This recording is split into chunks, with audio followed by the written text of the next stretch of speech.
Friend, या व्हिडिओमध्ये आपण बघणार आहे निफ्टी ॲनालिसिस. निफ्टीमध्ये आपण कशाप्रकारे ट्रेड प्लॅन करू शकतो. मार्केट ऑलरेडी ऑल टाईम हायच्या आसपास गेलं आहे. एक नवीन ऑल टाईम हाय मार्केटनं आज क्रिएट केला आणि मार्केटमध्ये कशाप्रकारे मोमेंटम कंटिन्यू राहू शकतं. मार्केटचा वे काय असू शकतं, मार्केटमध्ये परत आपल्याला सेलिंग बघायला भेटेल का, परत आपल्याला नवीन ऑल टाईम हाय बघायला भेटेल. तर त्या गोष्टीवरती आपण या व्हिडिओमध्ये बघायचा प्रयत्न करणार आहे. व्हिडिओ ओन्ली फॉर एज्युकेशन पर्पजसाठी आहे. कोणत्याही प्रकारे बाय किंवा सेल रिकमेंडेशन बिलकुल पण नाही आहे. तर आपण स्टार्ट करूया. मार्केट ऑलरेडी ओपन झाला होता. त्यानंतर एक ऑल टाईम हायच्या आसपास मार्केट क्रिएट गेला. त्यानंतर थोडंफार ह्याच्यामध्ये जर का बघायला गेलो आजच्या डेला, तर थोडंसं मार्केट अपट्रेंडमध्ये दाखवत होता आणि त्यानंतर टॉपपासून परत आपल्याला एक सेलिंग बघायला भेटली, एक सेल ऑफ बघायला भेटला आणि मार्केट त्याच्या ऑलमोस्ट क्लोजिंग त्याचं जे आहे ओके, तर ते डे लोच्या आसपास क्लोजिंग झालं आहे. आता ह्याच्यामध्ये आपण कशाप्रकारे उद्याच्याला ट्रेड प्लॅन करू शकतो, काय आपला गेम प्लॅन असला पाहिजे, त्या गोष्टी आपण चर्चा करूया. त्यामध्ये आपण निफ्टीमध्ये येऊया. त्याच्या आधी आपण कालच्या दिवशी पण आपण डिस्कस केलं होतं, की मार्केट एक ऑल टाईम हायच्या आसपास क्रिएट होऊ शकतो का? किंवा मार्केटमध्ये जर का मोमेंटम यायची असेल, तर कोणत्या डायरेक्शन, कोणत्या लेव्हलपासून मार्केटमध्ये मोठी मोमेंटम येऊ शकते आणि मार्केटमध्ये फॉल यायचा असेल, तर कुठून मार्केटमध्ये फॉल येऊ शकतो? या सगळ्या गोष्टी आपण कालच्या व्हिडिओमध्ये डिस्कस केल्या होत्या. एक्झॅक्टली सिमिलरली मार्केट ऑलमोस्ट आपलं जे सेलिंग झोन होता, त्या सेलिंग झोनमधूनच मार्केट डाउन साईडला आलेलं आहे. तर ते पण व्हिडिओ तुम्ही एखाद्या वेळेस क्रॉस चेक करू शकता, बघू शकता जस्ट फॉर कन्फर्मेशन, की कशाप्रकारे आपले लेवल वर्कआउट होत आहेत. आता याच्यामध्ये जर आपण थोडंसं बघायला गेलो, तर इथून मार्केटमध्ये एक शार्प फॉल आला आणि हा जो फॉल आहे ओके, हा जो एरिया आहे ना, हा एरिया इझिली ब्रेक होईल असं मला नाही वाटत आहे. कारण की ह्याच्यामध्ये जर का बघायला गेलो, तर इथून एवढा मोठा सेलिंग आला म्हणजे तो स्ट्राँगेस्ट सप्लाय एरिया आहे. हा जो एरिया हा स्ट्राँगेस्ट सप्लाय एरिया आणि हा स्ट्राँगेस्ट सप्लाय एरिया पहिल्या अटेम्प्टमध्ये पहिल्या अटेम्प्टमध्ये तुटेल ह्याची अपेक्षा थोडीशी कमी असते इंट्राडेमध्ये. बट मोठ्या टाईम फ्रेममध्ये हे जे प्रोबॅबिलिटी राहू शकते. जर का इथं बघायला गेलो, हे नोटीस केलं, तर ऑलमोस्ट ह्याच्या आसपास ऑलमोस्ट ना की सेम ऑलमोस्ट तिथून मार्केटमध्ये एक सेल ऑफ आला होता. परत शार्प बाईंग आली. अगेन मार्केट आजच्या दिवशी पण बरोबर त्याच्या आसपास तिथं जरासं वरती गेला आणि तिथून मार्केटनं परत एक रिजेक्शन डाउन साईडला दाखवलं.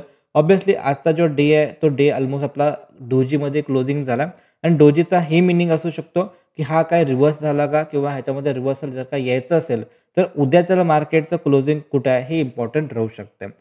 सो फॉर एक्झाम्पल जर का बघायला गेलो, तर ऑलमोस्ट मार्केट त्याचा ऑल टाईम हायच्या रेझिस्टन्सच्या जवळ हॉल्ट करते. हिचं मार्केट जेवढा वेळ हॉल्ट करेल ते खूप चांगलं राहू शकते बिकॉज मार्केट एक नवीन ऑल टाईम हाय, मार्केटमध्ये एक नवीन बुल रन क्रिएट होऊ शकते. आता याच्यामध्ये जर का आपण बघायला गेलो, जर का आपल्याला बघायचं असेल तर आपण कशाप्रकारे ट्रेड प्लॅन करू शकतो. त्याच्या आधी आपण थोडंसं जर का आजचं कॅन्डल जर का नोटीस केलं, तर आज आपल्याला काय दिसतंय, मार्केटमध्ये सेल ऑफ तर नक्की आला होता. मार्केट टॉपपासून जरूर पडलं होतं, पण लगेच मार्केटमध्ये एक रिकव्हरी पण आपल्याला बघायला भेटली आहे. तर ही जी रिकव्हरी आहे, ही ह्याच्यामध्ये थोडंसं साईन दाखवते, की मार्केट सस्टेन करतंय. ह्याच्यामध्ये जे बायर्स आहेत, ते त्याला सस्टेन करतात वरती न्यायसाठी. तर ह्याच्यामध्ये खूप इंटरेस्टिंग प्राईस ॲक्शन ह्याच्यामध्ये बनत चाललं आहे आणि इथं जेवढा वेळ मार्केट होल्ड करेल, ह्या रेंजमध्ये मार्केट जेवढा वेळ होल्ड करेल आणि त्यानंतरनं एक तर अपसाईड जर का ब्रेकआउट आला आणि जर का तो सस्टेन झाला, तर मार्केटमध्ये आपल्याला नवीन एक बुल रन बघायला भेटेल. जर मार्केट डाउन साईडला आला चुकून, तर मार्केटसाठी हा एक strongest support area, strongest demand area किंवा स्ट्राँगेस्ट बायिंग झोन त्याच्यामध्ये लेटेस्ट आपल्याला बघायला भेटतोय. आता इथं आपण कशाप्रकारे ट्रेड प्लॅन करू शकतोय, जर का आपण इंट्राडेमध्ये बघायला गेलो, तर इंट्राडेमध्ये 15 मिनिटाच्या टाईम फ्रेमवर जर का आपण ह्याच्यामध्ये आलो, तर इथं जर का आपण बघायला गेलो, तर इथं मार्केटचं जे प्राईस ॲक्शन आहे ना, ते ह्याच्यामध्ये क्लिअर कट एक अपट्रेंड मार्केट दिसतंय आणि इथून मार्केट कालच्या दिवशी ओके, कालच्या डेला मार्केटमध्ये एक शार्प याच्यामध्ये बायिंग आली होती आणि त्यानंतरनं स्लोली ह्याच्यामध्ये मोमेंटम अपसाईडला मोमेंटम आले. आता हा पुलबॅक असू शकतोय. मार्केट इथे एक पुलबॅक घेतलाय. एखाद्या वेळेस मार्केट परत एखाद्या वेळेस इथून एक अपसाईड मोमेंटम जायचा प्रयत्न दाखवू शकतं. जोपर्यंत मार्केट 26,300चं हे जे लेव्हल आहे, डेंजर लेव्हल, ह्याच्यावरती जोपर्यंत सस्टेन होत नाहीये, तोपर्यंत आपल्याला नवीन बायिंग ह्याच्यामध्ये बघायला भेटणार नाहीये. मार्केटसाठी सध्याचा पिरियड जो राहील ओके, सध्या मार्केट जोपर्यंत हे 2 ब्लॅक लाईन्स आहेत, ह्याच्यामध्ये जोपर्यंत मार्केट राहील ना, तोपर्यंत मार्केटसाठी नो ट्रेडिंग झोन राहील आणि मार्केट इथं प्रोबॅबिलिटी जास्त आहे, की इथं मार्केट थोडंसं कन्सॉलिडेशन दाखवू शकतंय. आता याचा अर्थ असा नाही, की मोमेंटम नाही येणार. स्कॅल्पिंगला तुम्हाला अशी कॅन्डल बघायला भेटू शकते. बट ओव्हरऑल जे बिग टार्गेट आहे, जी बिग मूव्हमेंट आहे ना, ही मूव्हमेंटम ह्याच्यामध्ये कमी बघायला भेटेल असं मला वाटतं. ऑब्व्हियसली याच्यामध्ये जर का बघायला गेलो, तर इथून मार्केटमध्ये एक शार्प सेलिंग आलं, इथून मार्केटमध्ये एक रिव्हर्सल आलं. तर हे 2 लेग मार्केटला भेटलेत. आता जोपर्यंत या 2 लेगच्या मध्ये मार्केट राहील, तोपर्यंत थोडंसं मार्केट साइडवे राहू शकतंय. माझा ट्रेड प्लॅन, गेम प्लॅन काय असू शकतो? सपोज मार्केट जर का फ्लॅट उघडलं, गॅप अप, गॅप डाऊन कसं पण ओपन राहू देईल. जोपर्यंत का ह्या एरियामध्ये मार्केट राहील, तोपर्यंत का 2 प्रोबॅबिलिटी आहेत. जर का इथं निगेटिव्ह प्राईस ॲक्शन बनलं, तर स्कॅल्पिंग डिपेंड करते, की खालती कुठपर्यंत रिवॉर्ड येतोय.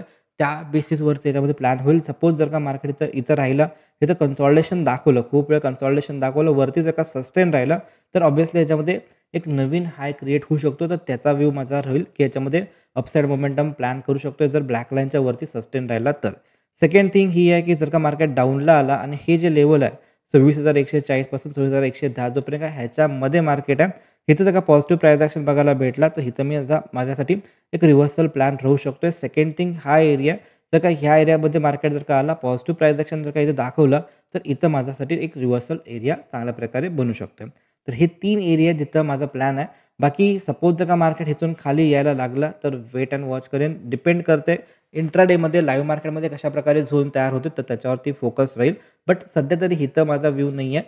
माझा सिंपल हाच व्ह्यू आहे, डीप ऑन बायचा व्ह्यू आहे. तर त्याच्यामुळं मार्केट जर का करेक्ट झालं, पडलं मार्केट, पॉझिटिव्ह प्राईस ॲक्शन जर का इथं बनली, तर माझा हा व्ह्यू राहील, की ह्याच्यावरती मी बायिंगचा प्लॅन करू शकतो किंवा ह्या ठिकाणी पण सेम प्लॅन राहू शकतोय आणि इथं हॉल्ट राहिला, खूप वेळ हॉल्ट राहिला आणि मग जर का तुटलं, तर ह्याच्यामध्ये एक अपसाईडचा मोमेंटम प्लॅन राहू शकतोय. सेकंड थिंग ही आहे, की ह्याच्यामध्ये जो सेलिंग जर का करायचं असेल, तर सिंपल आहे, की ह्या ठिकाणी जर का मार्केट आला, इथं कुठं तुम्हाला फेक ब्रेकआउट जर का दिसला, तर त्या ठिकाणी माझ्यासाठी डिपेंड करते, की रिवॉर्ड किती यायला. रिस्क रिवॉर्ड जर का चांगला असेल, तर त्यामध्ये आपण प्लॅन करू शकतो. म्हणजे मी प्लॅन करू शकतो. तर हे होतं निफ्टीसाठी आणि ह्याच्यामध्ये जर का काही चेंजेस राहिले, ह्याच्यामध्ये जर का काही अपडेट द्यायचे असतील, देन आपलं ते फ्री टेलिग्राम चॅनल आहे, जे व्हिडिओच्या डिस्क्रिप्शन सेक्शनमध्ये आहे ऑलरेडी किंवा इथे एक तुम्हाला दाखवतो, की